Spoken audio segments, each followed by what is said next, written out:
നമ്മളെ പെൺകുട്ടികളും ആൺകുട്ടികളും ഒക്കെ ഈ നാടകങ്ങളും പല കലാപരിപാടികളൊക്കെ സ്കൂളിലും മദ്രസയിലൊക്കെ നടക്കുന്നുണ്ട്. പല കലാപരിപാടികളും നടത്തും. ഒരിക്കലും ഒരു പെൺകുട്ടിയെ ആൺവേഷം ധരിപ്പിച്ചുകൊണ്ടോ ഒരു ആൺകുട്ടിയെ പെൺവേഷം ധരിപ്പിച്ചുകൊണ്ടോ അവരെ അത്തരം കാര്യങ്ങൾ ചെയ്യിപ്പിക്കരുത് എന്നാണ് ശർഈന്റെ തീരുമാനം. അല്ലാഹുവിന്റെ ദീൻ അതാ പറയാം. എന്തേന്നറിയോ, ആണായും പെണ്ണ് പെണ്ണായും തന്നെ അള്ളാഹു നിശ്ചയിച്ച ആണിനും പെണ്ണിനും കൊടുത്ത ചില ക്യാരക്ടറിസ്റ്റിക്സ് അത് അങ്ങനെ തന്നെ കേടുവരാതെ സൂക്ഷിക്കപ്പെടണം. അതൊക്കെ പലർക്കും പല ന്യായങ്ങളും പറയാനുണ്ടാവും. ഇവിടെ അതിനിപ്പോൾ എന്താ കുഴപ്പം, കലയല്ലേ, എന്തായിക്കോട്ടെ. ഞാൻ ശർആണ് പറഞ്ഞിരുന്നത്, ദീനാണ് പറഞ്ഞിരുന്നത്, നമുക്കത് പാടില്ല എന്നാണ്.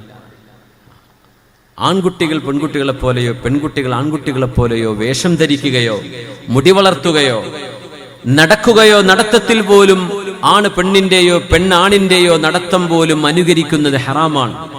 അത്രയും ഗൗരവത്തിലാണ് ശർഅ പറയുന്നത്. അതുകൊണ്ട് നമ്മളൊക്കെ ഇത്തരം വിഷയങ്ങൾ പാലിക്കുക. ഇതൊന്നും ഇന്ന് പറയാനോ പറഞ്ഞത് കേൾക്കാനോ ആൾക്കാരുണ്ടാവും. ഇത് പറഞ്ഞാൽ പിന്നെ വലിയ വിവാദം വലിയ വിഷയങ്ങളൊക്കെയാണ്. അതൊന്നും ഇവിടെ വിഷയമുള്ള കാര്യമില്ല. നമ്മൾ ശരിയാച്ച പറയുന്നത്, അത് കേൾക്കേണ്ടവർ മാത്രം കേട്ടാൽ മതി.